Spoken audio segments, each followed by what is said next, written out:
बरी अंचल दुखद घटना आखि सामने झांपी नेला मनीषखिया कुंभीर कांद बोबाली फाटी पड़ी का।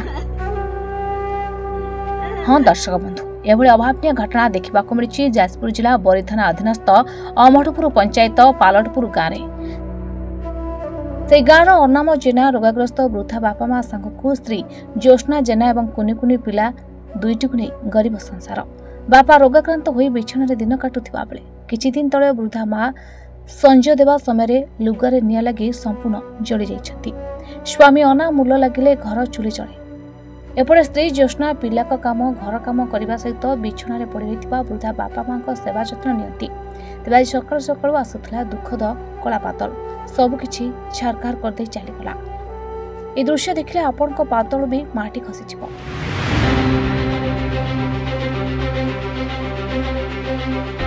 बिछण पड़ी वृद्धा बापा माँ लुगापटा धोवा अनाम पत्नी ज्योत्ना जेना विरूपा नदी को जाते नदी धोवा समय हठात झांपी नहीं मनीषखिया कुंभीर लोकों सामने झांपी नहीं नदी आरपटे झिणी झिणी खाऊला कुंभीर समस्ते देखुले किंतु सबु निरुपाय। बाबा बो बेड 80-85 वर्ष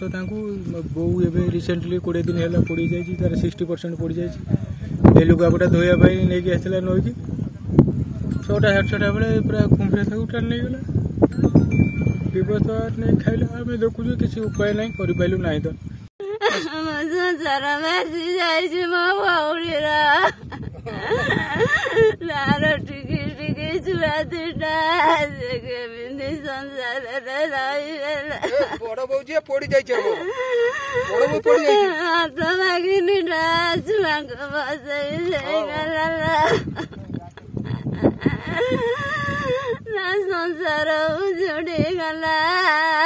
फोन माध्यम खबर पाई घटनास्थल अग्निशम बाहिनी पहुंची खोजा पर मिलता केवल गोटे गोड़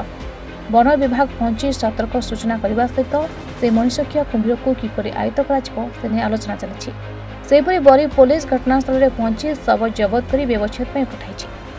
अन्यपटे मृत ज्योत्ना परिवार को सरकारी सहायता जोगाई देवा ग्रामवासी माने दाबी कर कदली पत्र बड़ा सी भी सेमती पड़े झाड़ा फाड़ा होती से कपड़ा आनी धोया डेली आसते से सुविधा नहीं पानी शाशु शशुर आम सका खबर पाई ये जगार खबर पाई आसिलु ये जगार आइला बेले ओट्राफ टीम को उद्धार कर सारी और आसिक पहुँची कुंभीर तो यहाँ अबिका देखा जाऊना ये ठिया हो सब देखु कि समय या रही कुंभीर को टे ना को खोजाखोजी कर देखिए आम सार मैंने आसिले कौन आमर ये पालटपुर ग्रामवासी साधारणतः सदा सर्वदा नदी उपर डिपेंड कर आज जड़े महिला ये कपड़ा लता धोया सका भोर पाखापाखि 6टा समय आसते आसला बेल गोटे गोड़ उपर अच्छी गोटे गोड़ भितर को नहीं जहाँ जड़े सहित आसते उपर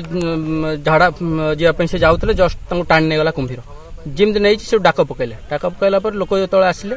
कुंभीर नहीं पलैगला आम सांगे सांगे फायर की फोन कलु कलापर तहसिलदार समस्त जनइलु। जाजपुर बरी प्रशांत द्विवेदी रिपोर्ट रिपोर्टर टुडे।